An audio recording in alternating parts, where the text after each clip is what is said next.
Hello student, welcome to Daksha e classroom. We are going to discuss DT5 paper 1। आइए देखते हैं question 1। Question 1 में पूछा है how many compound contain plane of symmetry as well as the centre of symmetry. ठीक है, दोनों contain करना चाहिए। अब वन बाई वन स्ट्रक्चर को कंसीडर करते हैं और देखते हैं कि कौन सा कंपाउंड ऐसे हैं जो plane of symmetry as well as the centre of symmetry contain किए रहेंगे। ठीक है, तो फर्स्ट स्ट्रक्चर अगर आप देखो, फोकस करो, तो इस केस में क्या है, hydrogen above the plane, chlorine below the plane, then chlorine above the plane and hydrogen above the plane. अगर इसको हम लोग कंसीडर करें द प्लेन, ये बोर्ड के प्लेन के परपेंडिकुलर है। अब इसमें अगर देखोगे आप तो जो बोर्ड का प्लेन है, like this plane is going to bisect this molecule into half such that one half is going to be mirror image of another half. तो यानी कि this molecule contain plane of symmetry. ठीक है, this molecule content plane of symmetry. Centre of symmetry कैसे देखना है, तो centre of symmetry एक पॉइंट होगा और उस पॉइंट से अगर किसी भी डिस्टेंस, किसी भी डायरेक्शन में हम लोग x डिस्टेंस मूव करें सच दैट कि कोई एटम मिला और उसी पर्टिकुलर 180 से अनदर डायरेक्शन में मूव किया जाए तो हमें सिमिलर तरीके का एटम या ग्रुप देखने को मिले, तो that means molecule contain centre of symmetry. जैसे यहाँ पे आप देख पा रहे हो कि अगर इस सेंटर से इधर मैं आ रहा हूँ x डिस्टेंस पे तो हाइड्रोजन मिलेगा और इधर मैं x डिस्टेंस जाऊँगा तो अनदर हाइड्रोजन एटम देखने को मिलेगा। वैसे ही इस पर्टिकुलर सेंटर से इस डायरेक्शन में अगर मैं आता हूँ, चाहे हम लोग d डिस्टेंस या x डिस्टेंस कंसीडर करें, तो यहाँ पे क्लोरीन और इस डायरेक्शन में जाया जाए, किसी भी आप दोनों डायरेक्शन में जाओ तो सेम तरीके का ग्रुप और एटम देखने को मिलेगा, तो that means molecule contain centre of symmetry. तो यहाँ पे क्लियरली देख सकते हो कि सेंटर ऑफ सिमेट्री ये मॉलिक्यूल कॉन्टेन किए हुए। ठीक है, तो नेक्स्ट देखते हैं, ये तो रहा हमारा A।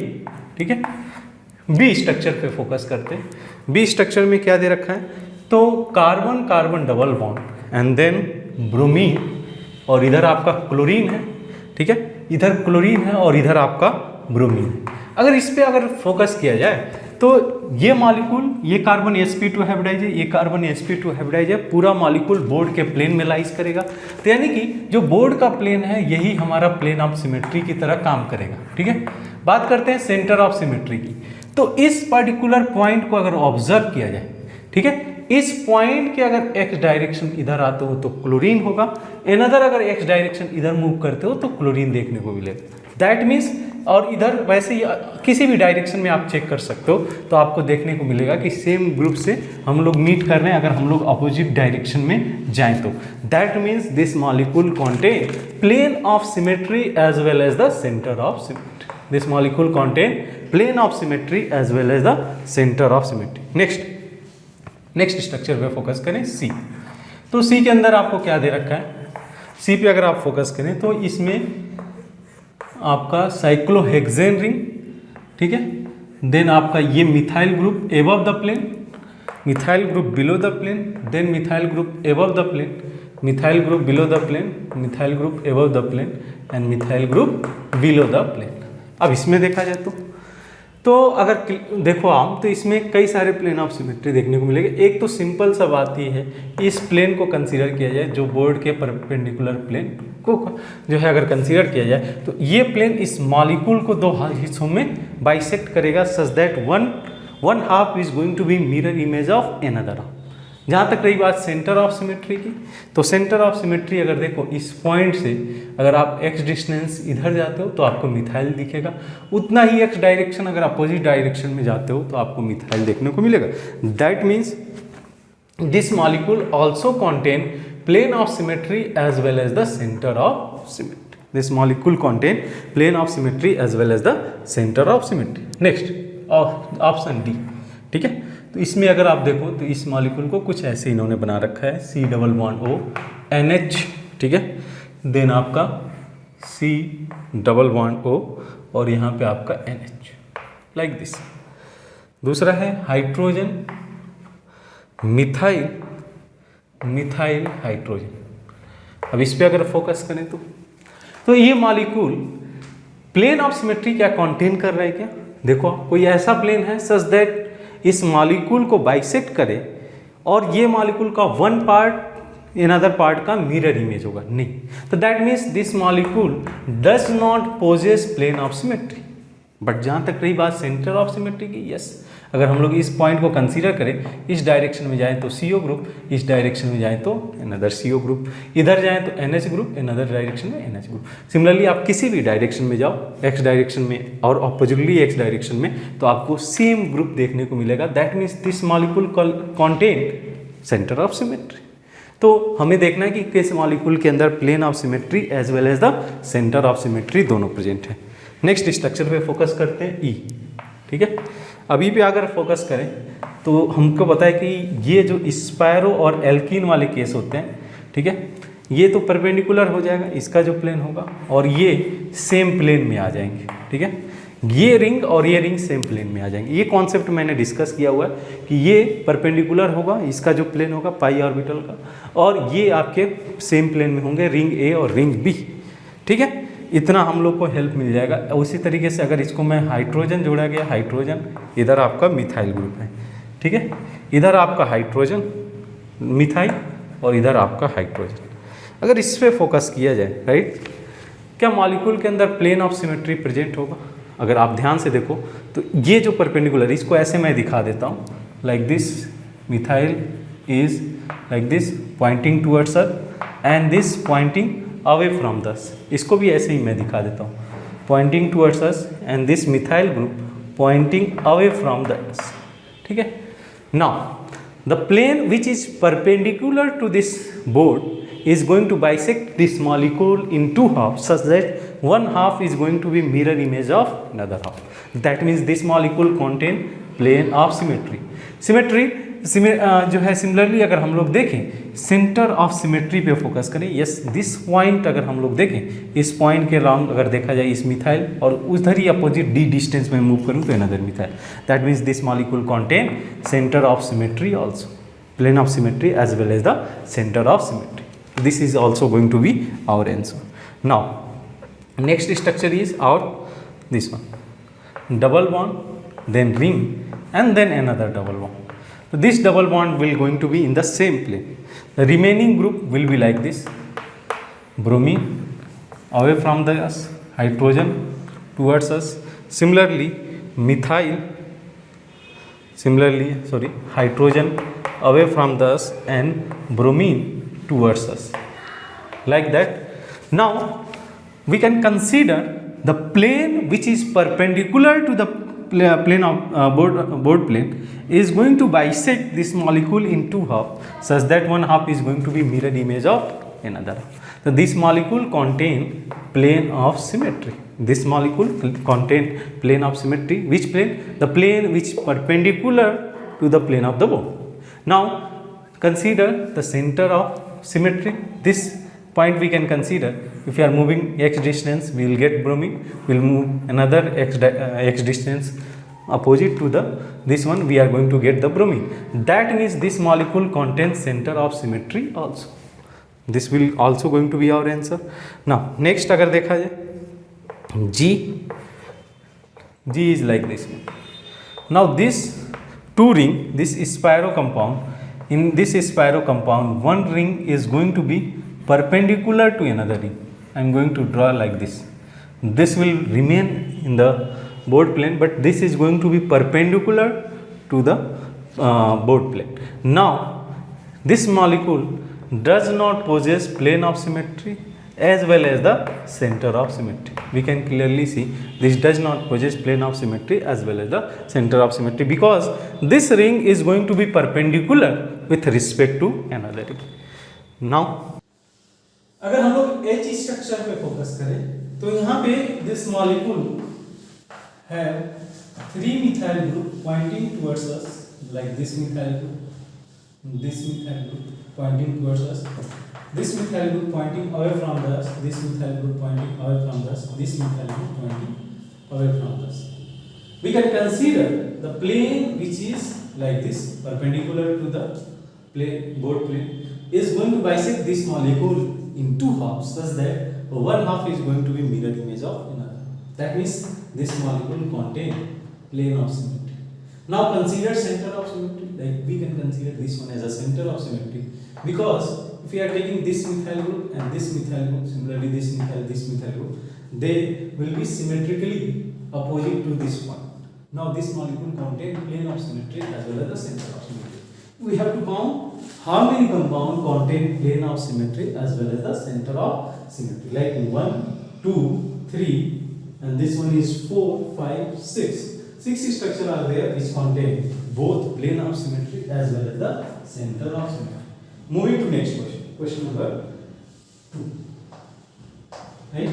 In question number 2, they have mentioned if mean free path is 100 centimeter at 1 bar pressure, like at 1 pressure they have given mean free path 100 centimeter, and then they have asked what will be the value at 5 bar pressure in air. Now we know that the mean free path, right, mean free path will be inversely proportional to pressure, right? So we can derive the equation lambda 1 divided by lambda 2 will be P2 by P. Correct? Now what we have to find out? We have to find out mean free path in the case if we are changing the pressure. Lambda 1 is 100 centimeter. 100 centimeter. Lambda 2 we have to find out. And the pressure P2 is 5 and P1 is 1 bar. Now from here we can get lambda 2 will be equal to 100 by 5, that will be 20 centimeter. In mm we have to consider, just multiply with the 10 we will get that will be 200, that is equivalent to 200. Now we have to add the all digit of this one, we will get answer 2 for the question number 2. Now in question number 3, they have asked the density of phosphorus vapor at 327 degrees Celsius, that means 327 plus 273, that will be equivalent to 600 Kelvin, right? At 600 Kelvin and 1 atm pressure is 2.52 gram per liter. If molecular formula of the phosphorus is px, what we have to find out? The value of x. If the atomic weight of phosphorus is 31. Now what we can use? We can use Pm is equal to Dr, right? Pm is equal to Dr, where P is the pressure, M is the molecular weight of that compound, D is the density, R is the universal gas constant, and T is the temperature, which is equivalent to 600 Kelvin. Now in this case we have to find out the molecular weight of this compound. Density is mentioned, that is 2.52, right? Now R value we have to consider as the 0.0821 and the temperature is 600 Kelvin. Divided by the pressure they have given 180, we'll calculate and we'll get the molar mass, that will be equivalent to 124. Now the molar mass is 124, we know that we have to find out x value, right? The molar mass of px they have given, that is 124. Now what we can consider? We can consider 31x is equal to 124, that means x is equal to 4. The value of x will be 4. That means phosphorus will exist in the form of P4. Right? The 4 will be correct answer for the question number 3. Next question देखें, question number 4. They have asked one redox reaction, right? और उसको balance करने के बाद हम लोग को value find out करनी है. आइए देखते हैं रिएक्शन क्या है. दे रखा है xi minus converted to in the presence of y moles of ClO3 minus the presence of ZH2SO4 is going to form Cl minus, then W moles of HSO4 minus and 3 moles of I2. अब इसमें क्या पूछा है? What will be the value of W in this case? We have to find out this value. अब कैसे किया जाए? तो आपको जो है रिएक्शन को बैलेंस करना पड़ेगा. ठीक है, हाफ रिएक्शन मेथड का यूज करते हैं. तो पहला हम लोग लेते हैं ऑक्सीडेशन हाफ, जिसमें I माइनस I2 में कन्वर्ट हो रहा है. ठीक है, मास बैलेंस किया जाए तो मास अगर बैलेंस करते हैं तो 2I माइनस I2 में कन्वर्ट हो रहा है. चार्ज को बैलेंस कर दे तो इधर 2 निगेटिव चार्ज, इधर न्यूट्रल चार्ज, मीन्स 2 इलेक्ट्रॉन आ जाएंगे. Next is ClO3 minus. ठीक है, सेकेंड हाफ देखते हैं जिसमें कि ClO3 माइनस कन्वर्ट हो रहा है किस में? आपका Cl माइनस. ठीक है, एटम बैलेंस करते हैं. यहाँ पे एक क्लोरीन और 3 ऑक्सीजन. क्लोरीन बैलेंस है, ऑक्सीजन बैलेंस नहीं है. तो मीडियम एसिडिक दे रखा है, आपको यहाँ पे क्या करना है 6H+ रखना है और आपका इस साइड में हो जाएगा 3H2। ठीक है, आपका हो जाएगा इसमें 3H2। क्लियर है। अब देखो आप इसको अगर हम लोग चार्ज बैलेंस करें तो एक निगेटिव चार्ज इधर, एक निगेटिव चार्ज इधर, 6 positive charge, that means 6 electron इधर ऐड करना पड़ेगा। अब इसको मैं 3 से मल्टीप्लाई कर सकता हूँ। ठीक है, 3 से मल्टीप्लाई कर दिया जाए तो ये आपका आ जाएगा जो है 6I। ठीक है, बैलेंस रिएक्शन लिखते हैं 6I। ठीक है, 6I minus in the presence of ClO3 minus, ठीक है, 6H+, ठीक है, and then it is going to give 3I2 Cl minus and 3 moles of H2। Now यहाँ पे 6H+ है। ठीक है, और 6H+ के लिए और 6H2SO4 जो है डिसोसिएट होके H+ एंड HO4- बना रहा है, HSO4- बना रहा है। दैट मीन्स अगर H2SO4 की बात करें तो कितना रिक्वायर्ड होगा इसमें, देख लो आप, 6, ऐसे मैं लिख सकता हूँ 6H2SO4 रिक्वायर्ड होगा और यहाँ पे आपका 3I2 + Cl माइनस और ये बना लेगा 6HSO4- along with 3 moles of H2। यही बैलेंस रिएक्शन होगा। अब देख लो आपसे क्या पूछा हुआ था, what will be the value of this one, this is 6। 6 will be correct answer for question number 4। Now in question number 5 they have asked, in question number 5 the relation column 1 they have given different compound और उसको relation में find out करना है कि इनके बीच में relation क्या हो सकता है। तो 1 बाई 1 स्ट्रक्चर कंसीडर करते हैं लाइक दिस वन।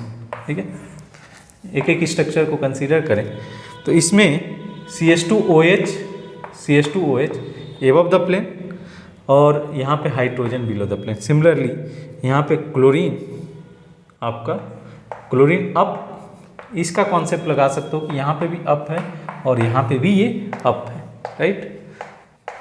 दूसरा देखते हैं, दूसरा स्ट्रक्चर इसका P का दूसरा स्ट्रक्चर दे रखा है इस तरीके से। ठीक है, यहाँ पे आपका CH2OH डाउन, ठीक है, CH2OH आपका डाउन है। सिमिलरली आपका क्लोरीन, क्लोरीन पे अगर आप फोकस करो तो क्लोरीन आपका अप है, like this, chlorine is up and hydrogen is down. That means यहाँ पे देखो दोनों अप साइड में हैं और यहाँ पे एक डाउन और एक अप है। इसमें क्या रिलेशन हो सकता है, ग्रुप तो सेम है, मीन्स स्ट्रक्चरल आइसोमर्स तो नहीं है, ये स्टीरियो आइसोमर्स ही होंगे, तो लेकिन रिलेशन क्या होगा इन दोनों कंपाउंड के अंदर, तो एक में क्या है दोनों अप साइड में, दोनों हाइड्रोजन सेम साइड में आ जाएंगे डाउन साइड में। इसमें क्या है कि एक hydrogen down side up side में और एक हाइड्रोजन डाउन साइड में। That means this are going to show cis trans isomers, that is basically geometrical isomers. तो मैं P के केस में 4 कंसीडर कर सकता हूँ, P के केस में 4 कंसीडर किया जा सकता है। सिमिलरली नेक्स्ट जो है आप Q को कंसीडर करो। ठीक है, Q के केस में क्या दे रखा है, तो क्लोरीन, ठीक है, chlorine down, hydrogen up, then here bromine up है आपका और हाइड्रोजन डाउन। ठीक है, यहाँ नेक्स्ट आप देखिए सेकेंड जो स्ट्रक्चर है, chlorine up, hydrogen down, then आपका सेकेंड पॉइंट पे ब्रोमीन डाउन, ठीक है, हाइड्रोजन। ठीक है, तो 1 का ये पहले आप देख लो कि ये स्ट्रक्चरल आइसोमर्स तो नहीं है, ये आपके स्टीरियो आइसोमर्स होंगे। तो हाइड्रोजन अप हो गया यहाँ पे, ठीक है, या क्लोरीन को आप लिख लो क्लोरीन डाउन। कैसे मैं कर रहा हूँ, क्योंकि हाइड्रोजन एक्सियल पोजीशन पे, यहाँ पे क्लोरीन डाउन, तो यहाँ पे क्लोरीन डाउन हो जाएगा, यहाँ पे ब्रोमीन अप हो जाएगा। ठीक है, सिमिलरली यहाँ पे बात करें हम लोग तो क्लोरीन अप और आपका ये डाउन, तो यहाँ पे बस चेंज हो गया, क्लोरीन डाउन से क्लोरीन अप चला गया और ब्रोमीन अप से डाउन चला गया। That means this are basically conformational isomers of each other, जिसमें केवल क्या चेंज हुआ है, ओरिएंटेशन में तो चेंज नहीं हुआ है, मतलब आपका ये अप है ये भी डाउन है, बस थोड़ा सा ओरिएंटेशन बदला हुआ है, ज्योमेट्रिकल इसका कॉन्फ़िगरेशन में कोई चेंज नहीं हुआ है। That means Q is basically our conformational isomers, third will be correct. ठीक है, सिमिलरली जो है R वगैरह के लिए देखते हैं, R का केस। ठीक है, तो R के केस में क्या दे रखा है, ध्यान से देखें हम लोग, तो यहाँ पे दे रखा है आपका CH2 ये OH, ठीक है, हाइड्रोजन डाउन, ये अप है, देन यहाँ पे CH3 डाउन, ठीक है, डाउन और अप समझ में आ रहे हैं, ये अप है साइड और ये आपका डाउन हो गया। इसी का सेकेंड जो स्ट्रक्चर दे रखा है इस केस में ये कुछ इस तरीके से है, ठीक है, OCH3 दे रखा है, ठीक है, OCH3 यहाँ पे, तो ये तो सिमिलरली ये स्ट्रक्चरल आइसोमर्स हो जाएंगे, ठीक है, ये तो स्टीरियो आइसोमर्स में नहीं कंसीडर होंगे बिकॉज यहाँ पे फंक्शनल ग्रुप बदल गया है, तो they are basically functional isomers of each other, और उसमें भी हम लोग स्ट्रक्चरल आइसोमर्स कंसीडर कर सकते हैं, तो 2, 1 इसका करेक्ट हो जाएगा, दे आर स्ट्रक्चरल आइसोमर्स और they are functional isomers also. तो ये R के केस में 2, 1 हो जाएगा। नेक्स्ट देखिए S का स्ट्रक्चर, ठीक है, तो S के स्ट्रक्चर में अगर हम लोग देखें लाइक दिस, ब्रोमीन अप, ठीक है, hydrogen down, chlorine down, hydrogen up, 1, 3 position, ठीक है, और इस स्ट्रक्चर पे अगर आप देखो, इस स्ट्रक्चर में फोकस करो सेकेंड स्ट्रक्चर में, तो यहाँ पे आपका ब्रोमीन डाउन, लेकिन पोजीशन चेंज हो गया, तो पोजीशन चेंज होने का मतलब क्या हुआ, यहाँ पे आपका 1, 3 पोजीशन है, 1, 2, 3, और यहाँ पे 1, 2, 3, 4th पोजीशन पे, that means they are the structural isomers of each other. तो स्ट्रक्चरल आइसोमर्स इसमें से ये भी पोजिशनल आइसोमर्स कहलाएंगे, तो structural isomers means second option is correct, right. तो S के लिए 2 हो जाएगा, तो यहाँ पे कौन सा ऑप्शन हो जाएगा आपका, देख लो आप, P का 4, ठीक है, Q का 3, R का 2 में और 1 दोनों हो सकता है, और आपका जो है S का 2 हो सकता है, the appropriate answer will be 2, ठीक है, correct option will B 2 in the question number 5। Now in question number 6 अगर हम लोग फोकस करें, they have asked match the oxidation state of underline compound. एक एक स्ट्रक्चर को फोकस करते हैं। पहला है आपका H2SO8 स्ट्रक्चर, अगर देखा जाए तो इससे आपको थोड़ा सा आइडिया लग जाएगा। OH, ठीक है, डबल बॉन्ड ऑक्सीजन, इसमें रहेगा ये आपका एक पेरोक्सी लिंकेज, ठीक है, OH।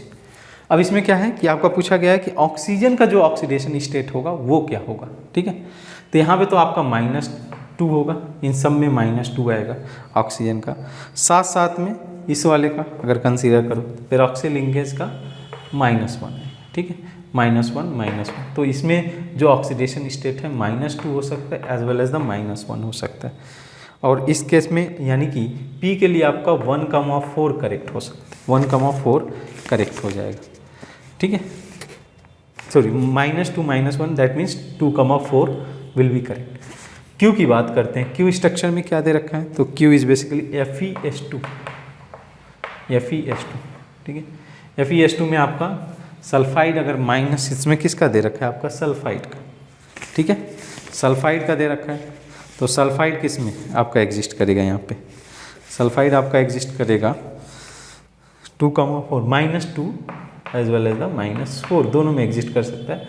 अगर Fe का हम लोग +3 लें, +2 लें, ठीक है, +2 में ये कितना आएगा, तो आपका 2x = +2, यहाँ पे जो है +2 में -2 आ जाएगा, और दूसरा +3 लिया जा सकता है, तो इसका जो ऑक्सीडेशन स्टेट है, राइट, इसका आपका -2 हो सकता है, राइट, सॉरी, एंड -1 हो सकता है, -4 नहीं होगा। कैसे, तो अगर आप +2 लोगे तो सल्फर -1 आएगा, अगर +3 लिया जाएगा, +3 अगर हम लोग लेते हैं तो इस केस में आपका -2 आ सकता है, ठीक है, -2 एंड -1 सल्फर के लिए पॉसिबल। नेक्स्ट उसी तरीके से अगर R पे फोकस करो आप, ठीक है, स्ट्रक्चर R पे, तो R क्या दे रखा है, R इज बेसिकली K2Cr2O7, ये तो हम लोग को पता है, K2Cr2O7 में क्रोमियम का जो ऑक्सीडेशन स्टेट होगा वो होगा +6, इसमें सोचने की ज़रूरत नहीं है, क्रोमियम का ही केवल पूछा है, तो दैट मीन्स आपका R के लिए +6 थर्ड विल बी करेक्ट। उसी तरीके से S की बात कर लें,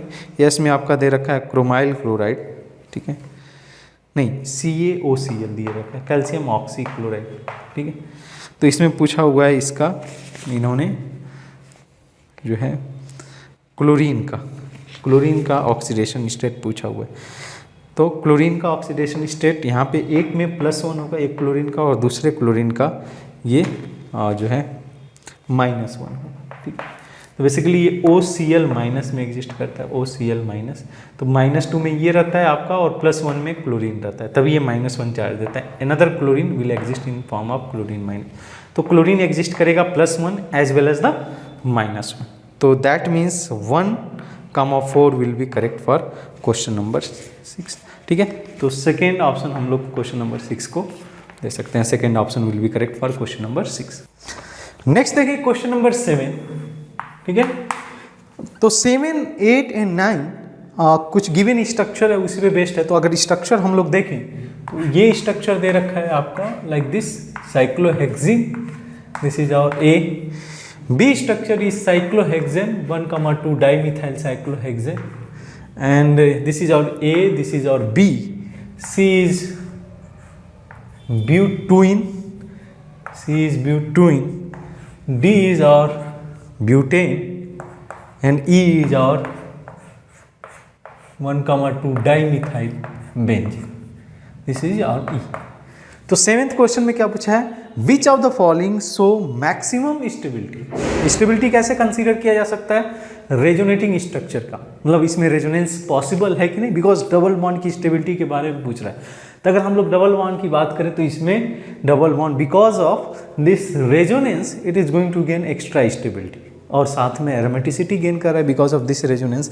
तो हम लोग बोल सकते हैं द मोस्ट स्टेबल या maximum stability for the compound E is possible, right?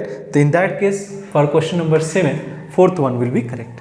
Now अगर इसी का हम लोग क्वेश्चन नंबर 8 की बात करें, इसी स्ट्रक्चर पे बेस्ड है, मेंशन है the compound showing optical isomerase. इसमें से ऑप्टिकल आइसोमेरेज कौन सा शो कर सकता है, तो कैसे देखा जाए, तो अगर हम लोग देखें तो ये दोनों मिथाइल ग्रुप तो सेम प्लेन में लाइज करेंगे, that means this contain plane of symmetry, this is going to be optically inactive in the nature.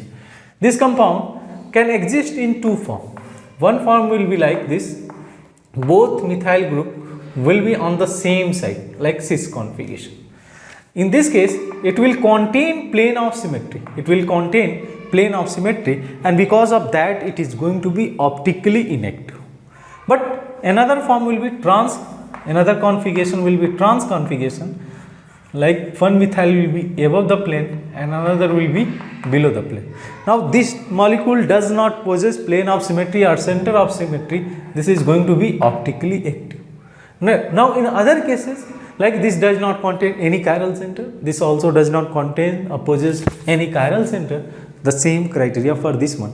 The only chiral compound are only optical, we can see optical isomeres in the case of B, right? So B will be correct answer for question number 8. Now in question number 9 they have asked which can show, in question number 9 which can show geometrical isomeres. तो इसमें हम लोग देख रहे हैं right, एक सिस configuration और एक ट्रांस कॉन्फ़िगरेशन। तो बी स्ट्रक्चर में हम लोग जो है ज्योमेट्रिकल आइसोमेरेज ऑब्वियसली ऑब्जर्व कर सकते हैं, लाइक उसके अलावा इसमें नहीं देखा जा सकता बिकॉज अगर साइक्लोएल्कीन की बात करें तो साइक्लोएल्कीन में अगर हम लोग को ऑब्जर्व करना है तो this should contain carbon number should be greater और equal to 8, but that is not possible in this case. ईयर अगर देखा जाए तो ये दोनों sp3 हाइब्रिडाइज है, दो क्राइटेरिया हम लोगों ने स्टीरियो आइसोमेरेज में मेंशन किया है, and because of that it is going to show cis as well as the trans isomerism, right. तो B के केस में ज्योमेट्रिकल आइसोमेरेज पॉसिबल है, C के केस में यस, D के केस में नहीं पॉसिबल है, सिमिलरली E के केस में नहीं पॉसिबल है। तो B and C are going to show geometrical isomers. तो हमारा इस केस में आंसर क्या हो जाएगा for question number 9, third option will be correct. Question number 10 and 11 same concept based है। They have mention A, B, C react in 1:1 stoichiometric ratio. The concentration of A and B and C were found to be vary with the time as shown in figure. कैसे दिखाया गया? The concentration अगर देखो आप with the time, right? The concentration of A, right, is changing from 10 to 6. At equilibrium, it is going to be 6 for the concentration of A, right? It is going to act as a reactant site, right? On the other hand, C is going to increase from 0 and it is going to reach at the 4, right? It is going to reach at the 4. Now, the other case, it will be on the 3. This is our C and this is our B. the concentration of B is going to be constant throughout the time at concentration 3. That means it will exist in the solid form, because in solid form the activity will be unity. If the activity will be unity, the concentration will remain constant throughout the time. So we can write the chemical reaction as A gas is going to react with B solid. Why solid? Because the activity is unity. We can observe from this curve, and it is going to convert into C gas, because the concentration of C is also changing with the time. Now if we are writing, we have they have asked in question number 10, they have asked what will be the K equilibrium. The K equilibrium will be basically the concentration of C at equilibrium point and the concentration of A at equilibrium point. Why we are not taking concentration of B?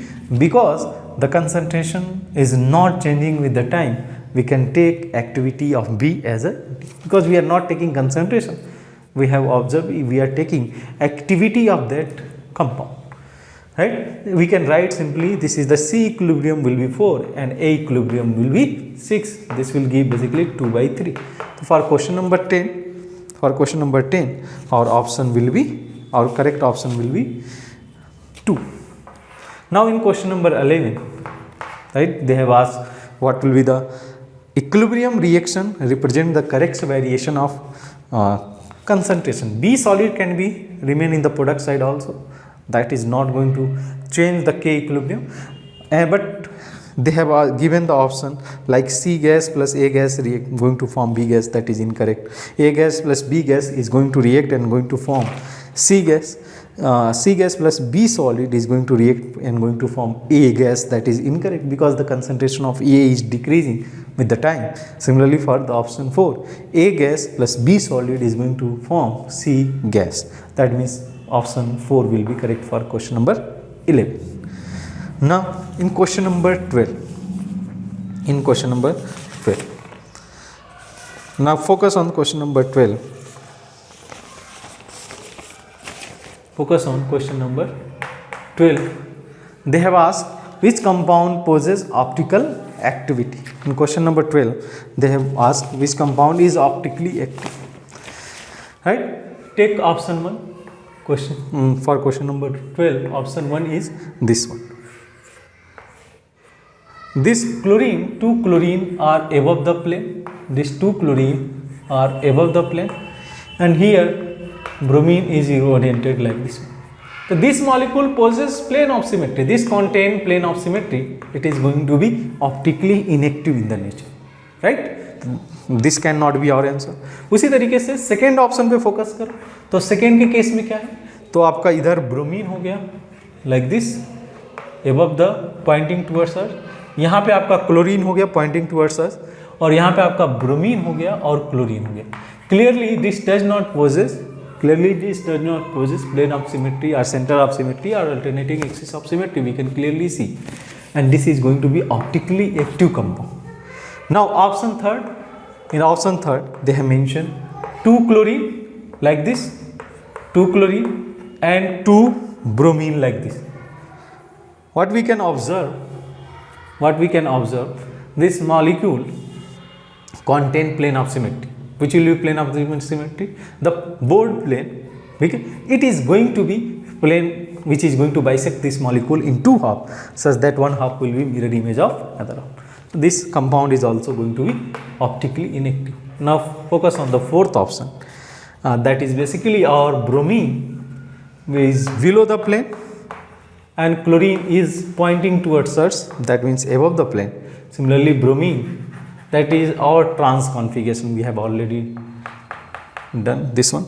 This is chlorine is below the plane. This does not possess any symmetry, that like plane of symmetry, center of symmetry or alternating axis of symmetry, and this compound is also going to be optically active. For question number 12, sec 2 and 4th will be correct option, right? Now moving to next question number 13. This is also easy one. We have to find out, identify the E configuration, right? Now first option पे बात किया जाए तो first option is like this one. Bromine iodine E configuration means the higher priority group as per CIP rule should lies on the same opposite side of the double bond. Like in bromine and iodine, because iodine have the higher atomic number or atomic weight also we can say, the iodine will have the higher priority than the bromine. Similarly, in the case of fluorine and chlorine, chlorine will have higher priority. This is not our E configuration, that is basically our G configuration, right? Now focus on the second one, that carbon-carbon double bond. One chlorine and hydrogen is there. Among this one, chlorine will have higher priority obviously, and another is deuterium and tritium. If atomic number is not sufficient to decide the priority, we will go for the atomic mass of that compound or atomic weight of that compound. In deuterium and tritium will have higher priority. That basically these two higher priority group lies on the opposite side of this double bond, and it is our E configuration, right? The second one is absolutely correct. Third one, in the case of third one, we'll focus along double bond, carbon-carbon double bond. One is our bromine group, one is our CS3 group. Among bromine and CS3, bromine will have higher priority, right? And in the case of CN and another is Cl. Now focus on the CN and the Cl. It is the Cl which will have higher priority. We are not going to sum up. We are going to take the first difference rule. In this case also, chlorine and carbon, chlorine will have higher priority. We will not see the second atom. We will first see the first atom, right? In the chlorine here and carbon here. In chlorine and carbon, based on their atomic number, chlorine will have higher priority, and these two higher priority group are lies on the opposite side of double bond, and it will be basically our E configuration. If two higher priority group lies on the opposite side of double bond, it will be E. If these are lies on the same side, it is going to be G. Now fourth one, like carbon-carbon double bond, one side it is NH2, another is CS2Cl2. First point difference, carbon-nitrogen will have higher priority as per CIP rule. On the other side, it is CS3 and fluorine. Clearly we can consider fluorine will have higher priority. Now these two group lies on the opposite side of double bond. We can consider this as the G configuration. This is the E configuration because they are opposite side. And in this all four option, our correct option will be 2, 3 and 4 will as a E configuration. To 2, 3, 4 will be correct option for question number 30. Next देखिए question number 40. इसमें आपसे mention किया है select the correct option. ठीक है, पहला gaseous state का problem है आपका रियल गैस का. First one, gas is more compressible if the repulsive force dominate over the attractive force. ठीक है, अगर हम लोग बात करें रिपल्सिव फोर्स अगर डोमिनेट करेगा, मॉलिक्यूल एक दूसरे से दूर भागेंगे, तो it will be very difficult to compress them. Repulsive force जब डोमिनेट करेगा तो इसको कंप्रेस करना थोड़ा सा डिफिकल्ट होगा, लिक्विफाई करना डिफिकल्ट होगा. That means first is anyhow not going to be correct option. ठीक है, सेकेंड पे फोकस करें. सेकेंड क्या बोला है, at extremely low pressure and high temperature gases is going to behave ideally. Yes, at high pressure, low pressure पे जो intramolecular force of attractions है वो मिनिमम होंगे और इसकी वजह से जो है आपका, और हाई टेम्परेचर पे रिपल्सिव फोर्स मिनिमम होगा. दैट मीन्स ये यहाँ पे आइडियल गैस की तरफ बिहेव करने जा रहा है. That means second is correct one. Third, at Boyle temperature. ठीक है, बॉयल्स टेम्परेचर पे क्या मेंशन किया है, at Boyle's temperature gases behave ideally at low pressure region. तो अगर हम लोग बॉयल्स टेम्परेचर पे फोकस करें, this curve is basically G versus P. Now at Boyle's temperature this is going to be like this. This is basically Z is equal to 1. At boils temperature, like this curve will go. At low pressure region, we can observe it is going to touch Z is equal to 1. That means it is going to behave ideally. So second one is, third one is also correct. Next, fourth one, if gas क्या दिया हुआ है, if a gas kept at the temperature greater than critical temperature, it cannot be liquefied. Yes, अगर हम लोग याद हो जो कर्व इस तरीके से बन के जाता था, ये डोम से, इससे गैसेस अगर पास करती हैं लाइक दिस, अगर गैसेस पास करेंगी तो ये एक पॉइंट के बाद लिक्विफाई होगा. लेकिन इस पर्टिकुलर इस टेम्परेचर को हम लोग बोलते हैं क्रिटिकल पॉइंट, और वहाँ पे टेम्परेचर जो होगा क्रिटिकल टेम्परेचर कहलाएगा। इसके ऊपर ये गैस कभी भी लिक्विफाई नहीं किया जा सकता है। तो ये T greater than critical temperature gas can never be liquefied, that is the concept. तो करेक्ट ऑप्शन हो जाएगा आपका 2, 3 and 4th one. Question number 15, question number 15 यहाँ पे दे रखा है 2 gases X and Y, one being the dimer of other are at equilibrium, increase of volume at constant temperature or increase of temperature at constant favor the formation of more Y। तो अगर increase of volume, that means increase of volume means क्या हुआ, the pressure is going to decrease, pressure is going to decrease, the pressure is going to decrease, it is showing that increase of Y is favor, increase of Y is favor। तो pressure मतलब as per le Chatelier principle, अगर pressure decrease होता है, pressure decrease होता है, that means pressure को increase करना चाहेगा, ठीक है, जिस साइड में ये डिक्रीज होगा। तो दैट मीन्स एक यही चीज़ आ रहा है, ठीक है, कि जो हमारा रिएक्टेंट है, राइट, कुछ इस फॉर्म में रहेगा 2x कन्वर्टेड टू, क्योंकि यहाँ पे ये नहीं मेंशन किया है कि कौन सा डाइमर है, x डाइमर है या y डाइमर है, इस तरीके से। तो मैं x कन्वर्टेड टू y, इस चीज़ को थोड़ा सा इसके थ्रू समझ लेते हैं। लाइक अगर वॉल्यूम इंक्रीज किया जाए तो प्रेशर डिक्रीज होगा, प्रेशर आपका डिक्रीज होगा। तो प्रेशर क्या बोला है कि increase of volume at constant temperature will favour the formation of more Y, ठीक है, मोर वाई को फेवर करेगा। कैसे, तो प्रेशर आपका डिक्रीज होगा, जैसे यहाँ पे x कन्वर्टेड टू y, यहाँ पे प्रेशर अगर डिक्रीज होता है ओवरऑल, किसका डिक्रीज ज़्यादा होगा, x का प्रेशर ज़्यादा डिक्रीज होगा। तो इक्विलिब्रियम उस डायरेक्शन में शिफ्ट करेगा सच दैट कि के इक्विलिब्रियम को मेंटेन रख पाए, ठीक है। तो that mean 2x will be converted to y।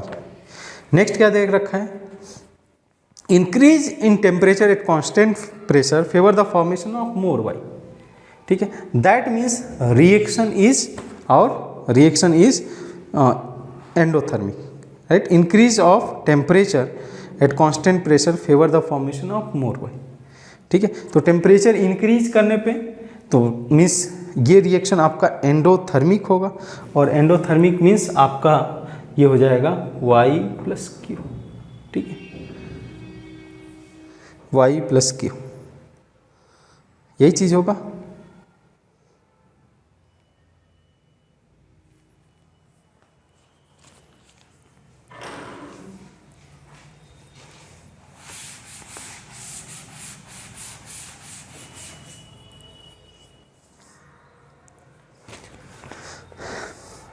Question number 15 पे देखें। क्वेश्चन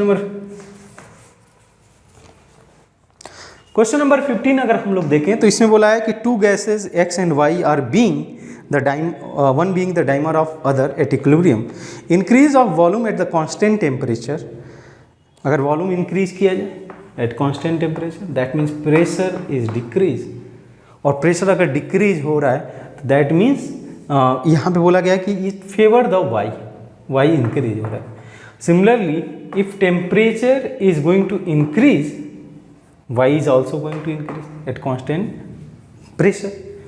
तो अगर इसकी बात करें, इसमें क्या बोला गया है कि formation of more Y, that is correct. The reaction could not be represented, could not दे रखा है, ठीक है। तो one by one option consider करते हैं ताकि हम लोग ज़्यादा इस पर स्ट्रगल ना करें। 2x converted to y plus Q. अब आप देखो, अगर देखा जाए यहाँ पे volume increase, that means pressure decrease होगा। अगर प्रेशर डिक्रीज होगा, किस साइड ज़्यादा डिक्रीज होगा, जिस साइड में गैसियस मॉलिक्यूल ज़्यादा होगा, जिस साइड में गैसियस मॉलिक्यूल ज़्यादा होगा उस साइड में प्रेशर ज़्यादा डिक्रीज होगा। That means this reaction will favour in the direction of x and not the direction of y। तो this is not going to be correct option. Similarly अगर other option की बात करें, इसमें second one देखिए आप, तो इसमें 2x is going to converted, हमें दूसरा पार्ट देखने की जरूरत नहीं है, ये फर्स्ट पार्ट में ही इनकरेक्ट हो जाता है। 2x converted to y minus Q. हम लोगों से पूछा गया कि which can not represent, that means ये फर्स्ट ऑप्शन तो हम लोग कंसीडर कर ही सकते हैं, सेकेंड को भी एनालाइज कर लेते हैं। तो 2x converted to y minus Q. अब देखो आप अगर जो है पार्शियल प्रेशर इंक्रीज होगा, ठीक है, pressure 2x converted to y minus Q, तो यहाँ पे क्या होगा, प्रेशर डिक्रीज होगा, किस साइड में ज़्यादा डिक्रीज होगा, x साइड में, तो ये भी आपका डिक्रीज, ये भी रिप्रेजेंट नहीं करेगा। तो थर्ड फोर्थ ऑप्शन की बात करें, थर्ड में क्या दे रखा है, 2y converted to x minus Q, ठीक है, 2y कन्वर्टेड टू, ये भी इनकरेक्ट हो जाता है, ठीक है, ये भी आपका इनकरेक्ट हो जाता है।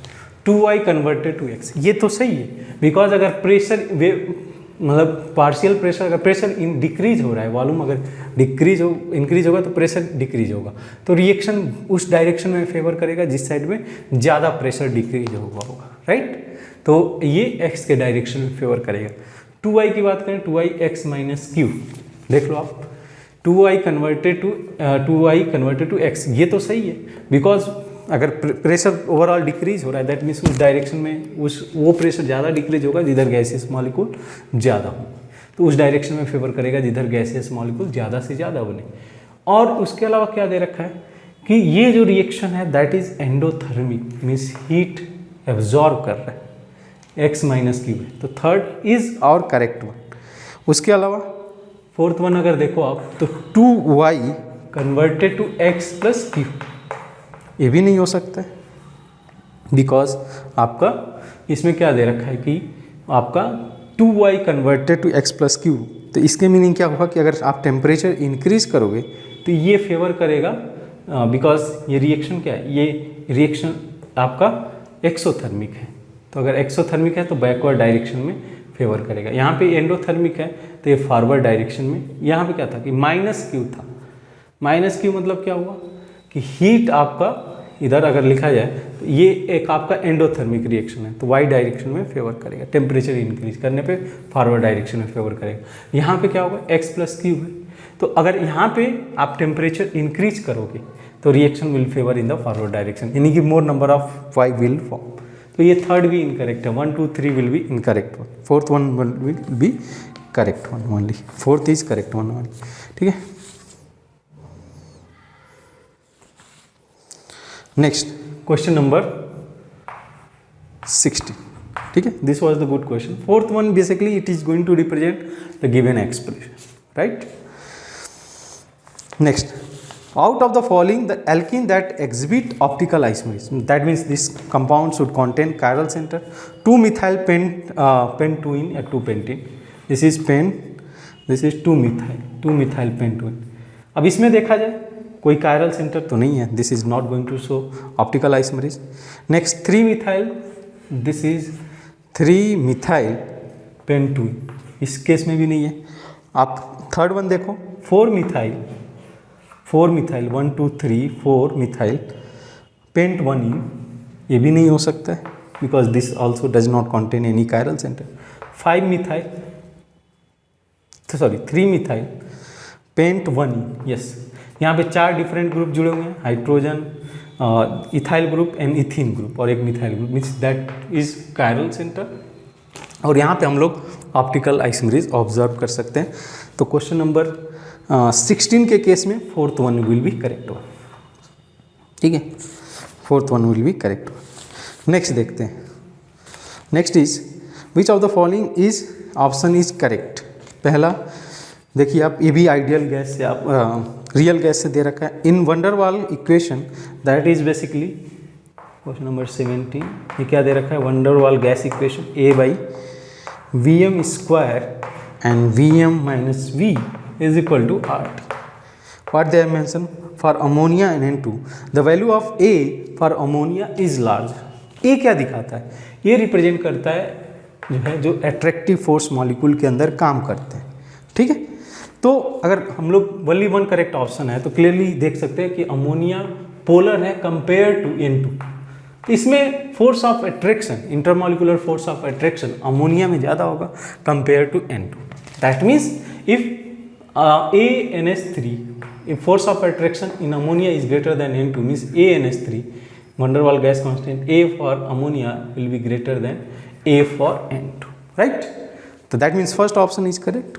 वैसे ही हम लोग B C D B option देख सकते हैं। Pressure exerted by real gas is lesser than the pressure exerted by ideal gas under all the condition, नहीं, क्योंकि मॉलिक्यूल अगर देखा जाए तो ये प्रेशर कुछ जो है फोर्स ऑफ अट्रैक्शन मॉलिक्यूल में काम करता है in the case of real gases, but ideal gases में ये काम नहीं करता है।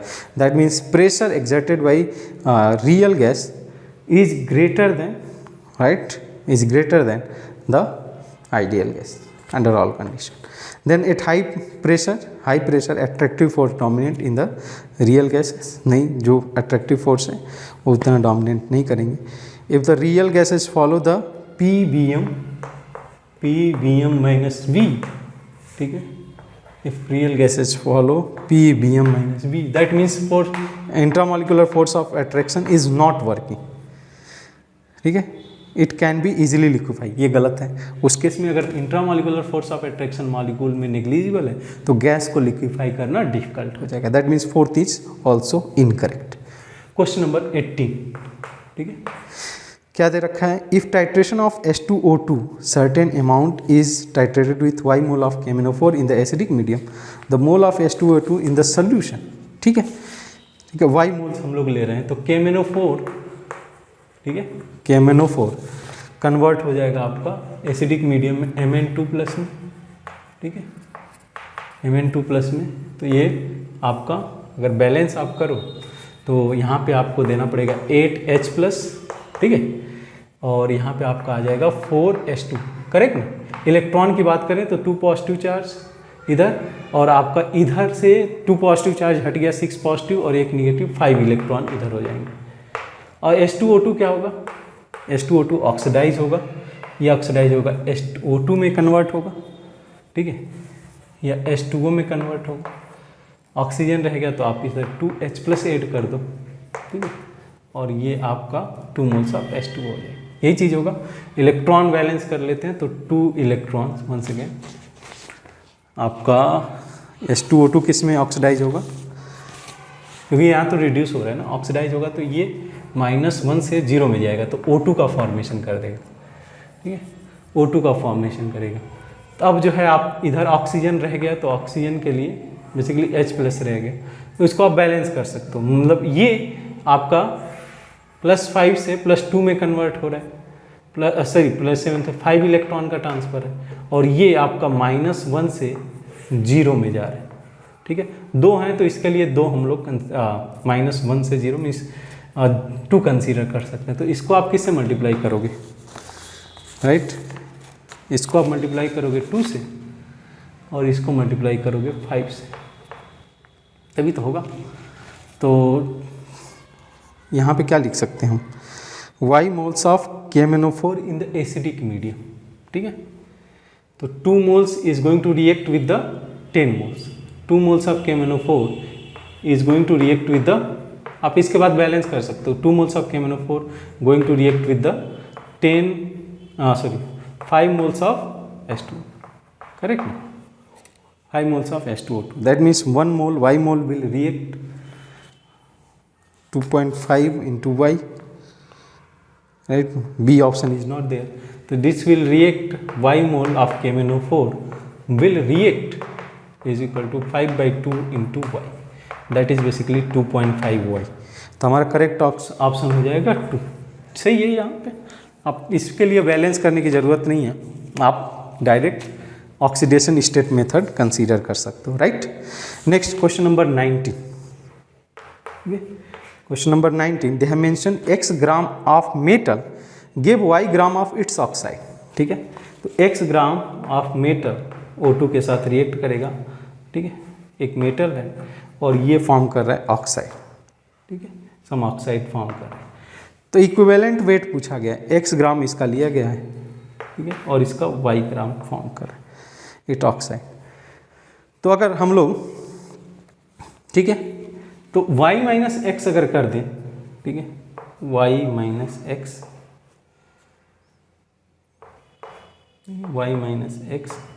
ये क्या हो जाएगा, y minus x will be wait of oxygen, ठीक है, वेट ऑफ ऑक्सीजन।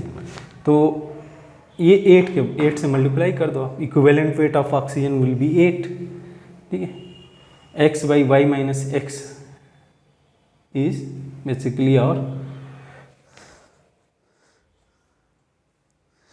ये सिंपली हो जाएगा, क्योंकि देखो मास ऑफ ऑक्सीजन आप निकाल दो, मास ऑफ ऑक्सीजन क्या हो जाएगा, y माइनस एक्स, ठीक है।